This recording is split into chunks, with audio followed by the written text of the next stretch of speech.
महाराष्ट्र में महायुति की seat sharing पर दिल्ली में महामंथन। महाराष्ट्र चुनाव पर गृह मंत्री अमित शाह की बड़ी बैठक। अमित शाह का मास्टर प्लान क्या बिगाड़ेगा महाविकास अघाड़ी का खेल। नमस्कार, स्वागत है आपका। आप देख रहे हैं द न्यूज और मैं रानी गुप्ता आपके साथ। महाराष्ट्र में चुनावों के बीच लगातार सियासी हलचल काफी ज्यादा तेज दिखाई दे रही है। इस बीच आपको बता दें कि सीट शेयरिंग के फॉर्मूले को लेकर के अब दिल्ली में गृह मंत्री अमित शाह की अध्यक्षता में एक बड़ी बैठक हुई है, जहां पर महाराष्ट्र के मुख्यमंत्री एकनाथ शिंदे, इसके अलावा महाराष्ट्र के दोनों डेप्यूटी सीएम यानी कि देवेंद्र फडणवीस और अजीत पवार भी मौजूद रहे। कहा यह जा रहा है कि इस मीटिंग में महायुति की जो बची हुई सीट है उसके फॉर्मूले को लेकर के चर्चा की गई है और इसी के साथ ही खासकर महाविकास अघाड़ी और महायुति की जो कंपटीशन है, जो फाइट है, इसको लेकर के भी गृह मंत्री अमित शाह की अध्यक्षता में ये मीटिंग हुई है। अब कहा यह जा रहा है कि वैसे तो अमित शाह जिस तरीके से अपनी रणनीति बनाते हैं और उसके बाद देखने को मिलता है कि कैसे राज्य में होने वाले चुनावों में अलग ही पासा पलट जाता है और यहाँ पर जीत एनडीए की होती है, बीजेपी की होती है। तो इस मीटिंग के बाद माना जा रहा है कि अमित शाह का एक ऐसा प्लान सामने आएगा जिसकी बदौलत बीजेपी को महाराष्ट्र में भी बड़ी जीत मिल सकती है। आपको बता दें, दरअसल बीजेपी महाराष्ट्र के लिए अपने 99 उम्मीदवारों के नामों का ऐलान कर चुकी है। वहीं शिंदे गुट की अगर बात करें तो शिंदे गुट वाली शिवसेना 45 और अजीत पवार वाली जो पार्टी है उन्होंने 38 उम्मीदवारों के नामों का ऐलान कर दिया है। कुल मिलाकर के राज्य की 288 सीटों में से महायुति 182 सीटों पर उम्मीदवारों का ऐलान कर चुकी है और 106 सीटें पर अभी भी प्रत्याशियों के नामों का अनाउंसमेंट नहीं किया गया है। इनमें अभी लगातार पेच फंसा हुआ है और इसी को लेकर के कहा जा रहा है कि दिल्ली में बैठक हुई है। दरअसल आपको बता दें कि महाराष्ट्र में 288 विधानसभा सीटें हैं। राज्य में बीजेपी, एकनाथ शिंदे की शिवसेना और अजीत पवार की एनसीपी की गठबंधन वाली सरकार है। और आपको बता दें कि साल 2019 के चुनाव में बीजेपी ने सबसे ज्यादा 105 सीटें जीती थी। वर्तमान में बीजेपी के 103 विधायक हैं। शिवसेना जो कि शिंदे गुट के पास 40 हैं और अजीत पवार के एनसीपी के पास 43 विधायक हैं। ऐसे में बीजेपी राज्य में सबसे बड़ा दल है। आपको बता दें कि जिस तरीके से यहां पर लगातार महायुति जो है वो आपसी सूझबूझ के साथ सीट शेयरिंग का फॉर्मूला तय कर रही है और जिस तरीके से बाकी की सीटों में उन्होंने अपने अपने प्रत्याशियों का ऐलान कर दिया है, अपने अपने कैंडिडेट उतार दिए हैं और बाकी की जो 106 सीटें हैं उसको लेकर के दिल्ली में बकायदा मंथन हुआ, जहां पर गृह मंत्री अमित शाह की अध्यक्षता में इसको लेकर के भी जो तैयारियां हैं, जो विचार हैं वो कर लिए गए हैं। लेकिन वहीं दूसरी ओर अगर हम महाविकास अघाड़ी की बात करें तो अभी भी महाविकास अघाड़ी की तू मैं देखने को मिल रही है, जहां पर नाना पटोले हों या फिर संजय राउत हों या फिर उद्धव ठाकरे हों, आपस में ही उलझे हुए हैं और उनकी सीट शेयरिंग का फॉर्मूला तय ही नहीं हो पा रहा है। आपको याद दिला दें कि हालांकि अपनी अपनी ओर से यहां पर प्रत्याशी उतार दिए गए हैं, लेकिन इसके अलावा सिर्फ एमवीए यानी कि महाविकास अघाड़ी ही नहीं है महाराष्ट्र में। इसके अलावा इंडिया अलायंस का दल है, जहां पर अखिलेश यादव ने भी 15 से 16 सीटों की मांग की थी और अब तो अखिलेश यादव ने बकायदा 5 सीटों पर अपने उम्मीदवारों के नामों का अनाउंसमेंट भी कर दिया है। अब देखना दिलचस्प होगा कि फिलहाल जिस तरीके से महाविकास अघाड़ी भले ही 85 सीटों की बात कर रही हो और बाकी की जो सीट है उसको लेकर के कहना है कि आपसी चर्चा के बाद उन सीटों पर अपने अपने कैंडिडेट उतारे जाएंगे। इसके अलावा जो इंडिया अलायंस के सहायक दल हैं, सहायक पार्टियां हैं, उनको भी इनमें से कुछ सीटें दी जाएंगी। लेकिन यहां पर जो मेन सीटें हैं वहां पर जरूर पेच फंसा हुआ नजर आ रहा है। बता दें कि महाराष्ट्र की 288 विधानसभा सीटों के लिए 20 नवंबर को वोट डाले जाएंगे। नतीजे 23 नवंबर को घोषित किए जाएंगे। पिछले चुनाव में बीजेपी को 105, शिवसेना को 56, एनसीपी को 54 और कांग्रेस को 44 सीटें मिली थी। हालांकि चुनाव के बाद शिवसेना एनडीए से अलग हो गई और उसने एनसीपी कांग्रेस के साथ मिलकर सरकार बना ली। शिवसेना के उद्धव ठाकरे मुख्यमंत्री बने थे और अगर हम बात करें जिस तरीके से उद्धव ठाकरे मुख्यमंत्री तो बन गए थे, लेकिन इसके बाद एक बड़ी बगावत जो है वो शिवसेना में देखने को मिली, क्योंकि यहां पर मुख्यमंत्री बनने की लालसा में शिवसेना का दो फाड़ हो गया और एनडीए के साथ मिलकर के जहां उद्धव ठाकरे ने साल 2019 में महाराष्ट्र का चुनाव लड़ा था और बाकायदा देवेंद्र फडणवीस को ही महाराष्ट्र के मुख्यमंत्री के तौर पर उनका नाम सामने रखा गया था, इसके बावजूद उद्धव ठाकरे की लालसा मुख्यमंत्री बनने की थी और उन्होंने चुनाव जीतने के बाद, मुख्यमंत्री शपथ लेने के बाद फौरन देखने को मिलता है कि वो कांग्रेस और एनसीपी के साथ मिलकर के महाविकास अघाड़ी बनाते हैं और खुद मुख्यमंत्री की शपथ ले लेते हैं। अब इस पूरे मामले को लेकर के जिस तरीके से एमवीए का सीट शेयरिंग हो या फिर महायुति का सीट शेयरिंग हो, इस मामले को लेकर के शिंदे गुट की नेत्री का बयान भी सामने आया है। क्या कुछ उन्होंने कहा है इस पूरे मामले में, सुनिए। नहीं, बिल्कुल जयंत पाटिल जी जो हमारे अर्थ मंत्री थे महाराष्ट्र के, उन्होंने ये आंकड़ा उनके कान में बताया संजय राउत जी की कि 270 होता है।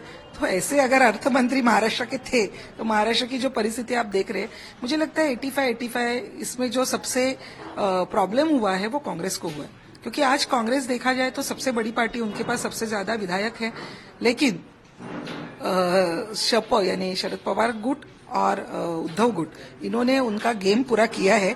उन्होंने 85 लिया है और खुद उद्धव ठाकरे जी का जो गुट है, उबाठा गुट है, वो गुट में अभी तक उनको हमेशा 136 अगर आप आंकड़े देखा जाए तो मैं आपको बताना चाहूंगी कि 95 को 169 उन्होंने लड़े थे, 99 को 161, 2004 को 163, 2009 को 160, 2014 में उन्होंने युति तोड़ी क्योंकि उनको 143 मिल रहे थे और उन्होंने 286 इतने सीट्स लड़े। 2019 में वापस युति करके भाजपा के साथ उन्होंने 124 इतने सीट्स लड़े और आज उनको 85 मिल रहे हैं। मुझे लगता है ये इतना बड़ा अपमान वो सह रहे हैं, तो और वो खुद बोलते हैं कि मैं मुख्यमंत्री पद के लिए दावेदार हूं, तो मुझे लगता है उनको मुख्यमंत्री पद ने उनको अमेरिका का राष्ट्राध्यक्ष ये पद मिलना चाहिए, क्योंकि उनको और उनके जो संजय राउत जी वो बोलते हैं हम 100 सीट जीतेंगे। आज उनको अगर आप लड़ी 85 रहे हो तो आप 100 सीट कैसे लड़े जीतेंगे? तो कुछ भी बोलना और जोर से बोलना इसका कुछ मतलब नहीं है। तो आपको लगा जिस प्रकार से सीट से निकाल कल सुबह तक इनके बीच में कई शेड्यूल में मतभेद चल रहा है, अचानक से प्रेस कॉन्फ्रेंस सुबह होने का सामने हो रहा है, आपको लगता है इनमें सब कुछ ठीक नहीं है? शिवसेना बिल्कुल भी ठीक नहीं है। बिल्कुल आप देखिए कि नाना पटोले जी आज जिस तरीके से संजय राउत और नाना पटोले का संवाद चल रहा है आप देख रहे हैं। फिर नाना पटोले जी ने उद्धव जी को कुछ अनाप शनाप बात की, ऐसे भी हमने सुना। फिर शरद पवार गुट के जो राहुल जगताप जी वो तो बोल रहे हैं कि संजय राउत जी पैसा लेके सीट्स बांट रहे, तो किस तरीके से उनमें इकट्ठा वो बात कर रहे हैं मुझे समझ में नहीं आता है। संभाजी ब्रिगेड ने उनको छोड़ा है। पोहरा देवी के जो महंत है सुनील महाराज जी वो बोल रहे कि हमको उद्धव ठाकरे जी टाइम नहीं दे पा रहे, तो जो लोग हैं वो उनको छोड़ के जा रहे हैं, आपस में झगड़ा चल रहा है। तो मुझे लगता नहीं है कुछ ठीक तो दिख नहीं रहा है। मुझे लगता है उन्होंने जो हार है वो अभी से मान्य की है, क्योंकि अभी उनको मुझे लगता है कि झगड़ा विरोधी पक्ष नेता कौन होगा इसके ऊपर करना चाहिए, ना कि मुख्यमंत्री कौन होगा। आदित्य ठाकरे फाइल कर रहे हैं, आदित्य ठाकरे दावा करते हैं आप मुझे जहां से सीएम को चैलेंज करते हैं, आदित्य नॉमिनेशन फाइल करके किस तरह से देखते हैं? मुझे सचमुच हंसी आ रही है कि हमेशा भाषण करते थे तभी आदित्य जी बोलते थे कि मैं इधर से लड़ सकता हूं, मैं उधर से लड़ूंगा, जिसमें हिम्मत है वो इधर से लड़े। और खुद जब भी टाइम आया तो वर्ली जहां पे 5 साल से वो विधायक रह चुके हैं, कुछ भी काम नहीं किया है, वही वर्ली में जाके किसी बिल में छुप गए और उधर से उन्होंने नॉमिनेशन भरा। अच्छा, नॉमिनेशन भी उबाठा में सबसे पहले भरा, क्योंकि शायद उनको डर होता रहेगा कि भाई कांग्रेस वाले मेरी सीट ना ले ले, इसलिए सबसे पहले जाके उबाठा से अगर किसी ने फॉर्म भरा है तो वो है आदित्य जी। और जो उद्धव ठाकरे जी जो खुद को मुख्यमंत्री बनाना चाहते हैं वो कहाँ से लड़ रहे हैं वो तो हमें पता नहीं है, कि हमेशा की तरह से पीछे से आएंगे। तो मुझे लगता था कि वो भी किधर से लड़ेंगे, क्योंकि अगर आपको मुख्यमंत्री होना है तो आपको आपके लोगों के दिल में उतरना पड़ता है, उनको फेस टू फेस बात करना पड़ता है। फेसबुक लाइव से कोई मुख्यमंत्री नहीं हो सकता। तो मुझे लगता है कि अभी उनको विरोधी पक्ष नेता कौन है उसके ऊपर झगड़ा करना चाहिए, क्योंकि जिस तरीके से उन्होंने एक दूसरे की पैर खींचने का उनमें चल रहा है कि कांग्रेस वाले शरद पवार गट का पैर खींच रहे हैं और संजय राउत जी कांग्रेस का पैर खींच रहे हैं, तो मुझे लगता नहीं है कि वो लोग इकट्ठा, अगर वो तीनों भी इकट्ठा नहीं रह सकते तो वो मुझे लगता है महाराष्ट्र की जनता का क्या मुंह दिखाएंगे। सीट सेलिंग जो एमबीए ने अनाउंस किया, सबसे बड़ा नुकसान किसको हुआ?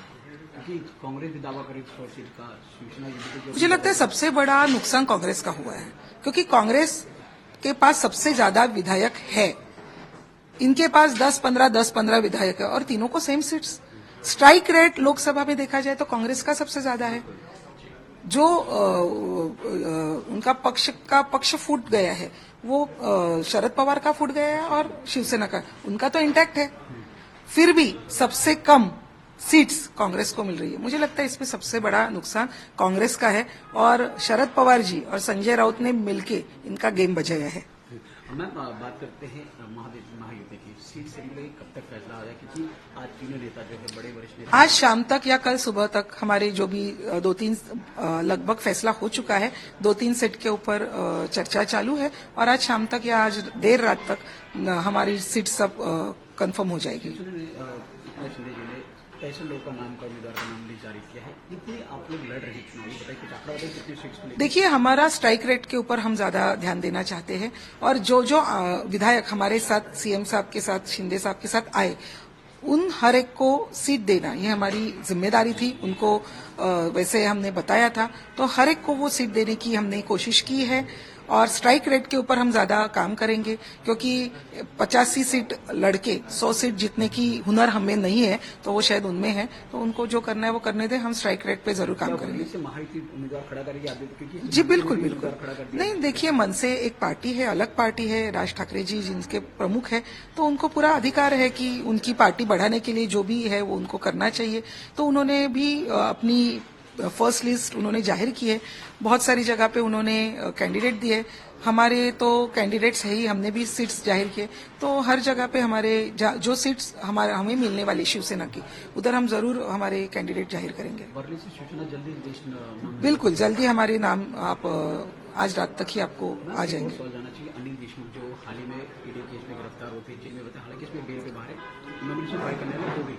उन्होंने बायोग्राफी लिखी, बुक लिखा, जिसमें उन्होंने आरोप लगाया कि महाराष्ट्र में महायुति की सरकार जो है ईडी एजेंसियों का इस्तेमाल करके लोगों पर अत्याचार करिए, गिरफ्तार करिए। उनके बुक को, उनके आरोप को आपके सर देख रहे हैं। देखिए, वो खुद आरोपी है और वो खुद बेल पे बाहर है, 14 महीने जेल काट के आए, तो उनके आरोप को कितना सीरियसली लेना चाहिए, कुछ जरूरत ही नहीं है। क्योंकि जो खुद आरोपी रह चुके हैं, गृह मंत्री थे, किस तरीके से हफ्ता वसूल कर रहे थे, किस तरीके से बियर बार वालों से पैसा ले रहे थे, आपने सब सुना है।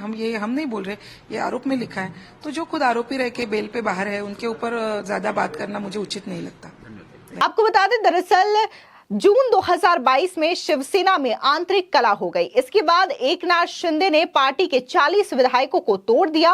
एकनाथ शिंदे बीजेपी के समर्थन से मुख्यमंत्री बन गए। अब शिवसेना 2 गुटों में बंट चुकी है। शरद पवार की एनसीपी भी 2 गुट में बंट चुकी है, जिसमें शरद पवार और अजीत पवार गुट का नाम है। इसके अलावा अगर हम कांग्रेस की बात करें तो कांग्रेस फिलहाल एक पार्टी तो है महाराष्ट्र में, लेकिन अब धीरे धीरे कांग्रेस के अंदर भी बगावत छिड़ती हुई दिखाई दे रही है, क्योंकि कुछ ऐसे भी नेता हैं जो कि अब कांग्रेस के टिकट बांटने के जो फॉर्मूले हैं उससे संतुष्ट होते हुए नहीं दिखाई दे रहे हैं और इस चीज को लेकर के उन्होंने भी सवाल उठाना शुरू कर दिया है। फिलहाल इस पूरे मामले को लेकर के आपकी क्या राय है, हमारे कमेंट सेक्शन में जरूर बताएं। धन्यवाद।